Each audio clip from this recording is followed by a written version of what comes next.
सनत कुमारों ने कहा, हे भगवान, आपने जो कहा कि इस मास में सभी दिन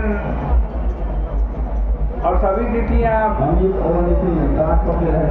व्रत रहित नहीं है, तो आप हमें बताएं किस तिथि में और किस दिन में कौन सा व्रत होता है श्रावण के महीने में।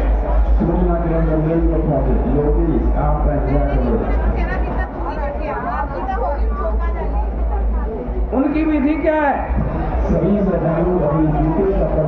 किसने उसे व्रत को किया, इसमें उद्यापन की विधि क्या है, प्रधान पूजा कहाँ हो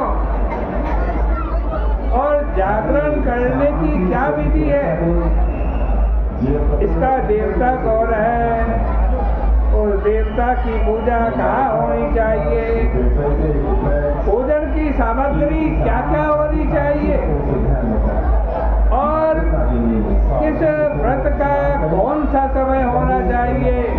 हे प्रभु, यह सब आप हमें बताएं।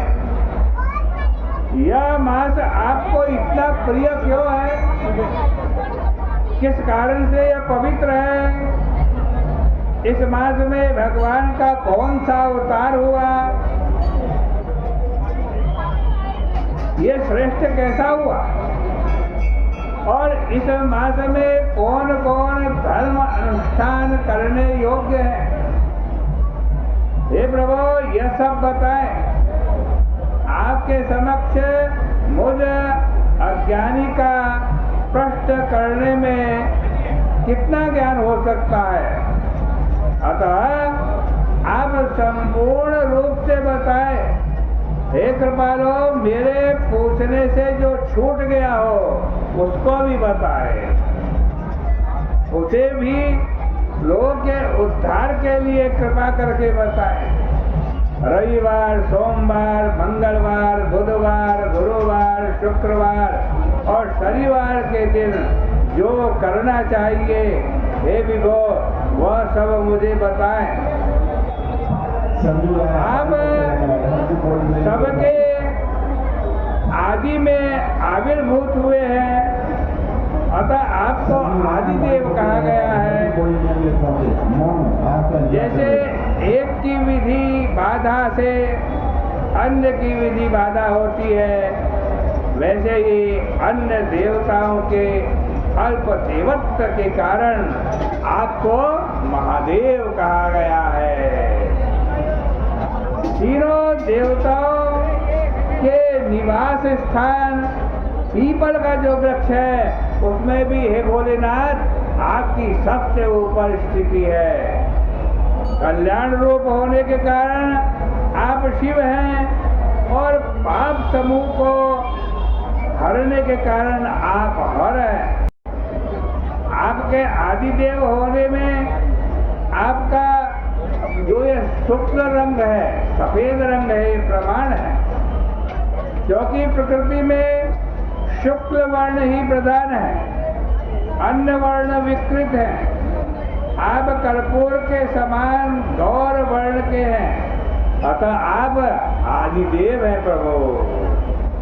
गणपति के अधिष्ठान रूप 4 दल वाले मूलाधार नामक चक्र से ब्रह्मा जी, गणपति वहाँ पे है मूलाधार चक्र में, और ब्रह्मा जी के अधिष्ठान रूप 6 दल वाले स्वाधिष्ठान नामक चक्र में ब्रह्मा जी हैं, और विष्णु के अधिष्ठान रूप 10 दल वाले मणिपूरक नामक चक्र में विष्णु भगवान निवास करते हैं, और उससे भी ऊपर आपके अधिष्ठित होने के कारण आप ब्रह्मा विष्णु शिव के ऊपर स्थित है। यह आपकी प्रधानता को व्यक्त करता है प्रभु। हे देव, एकमात्र आपकी ही पूजा पंचायतन पूजा हो जाती है, यानी 5 देवताओं की पूजा हो जाती है।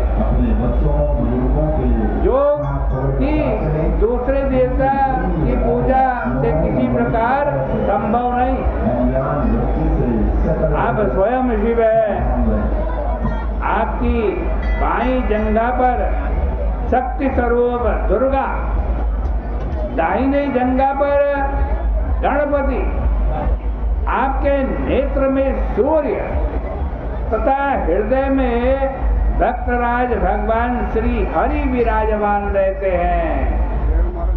अन्न के ब्रह्म रूप होने पर, रस के विष्णु रूप होने पर और आपके उस अन्न और रस के भोक्ता होने के कारण हे ईशान, आपके श्रेष्ठत्व में किसे संदेह हो सकता है। सबको विरक्ति की शिक्षा देने के लिए आप शमशान में तथा पर्वत पर निवास करते हैं। पूर्व सूक्त में उता मृतत्वा शेषानो जदन्ने नातिरोति, इस मंत्र के द्वारा प्रतिपादन के योग्य हैं। ऐसा महर्षियों ने कहा। जगत का संहार करने वाले हलाहल को गले में किसने धारण किया?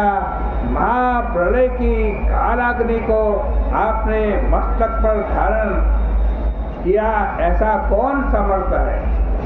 संसार रूप अंधकूप में पतन होते हुए कामदेव को किसने भस्म किया? आप ऐसे हैं कि आपकी महिमा का वर्णन करने में कौन समर्थ है? एक तुच्छ प्राणी मैं करोड़ों जन्मों में भी आपके प्रभाव का वर्णन नहीं कर सकता।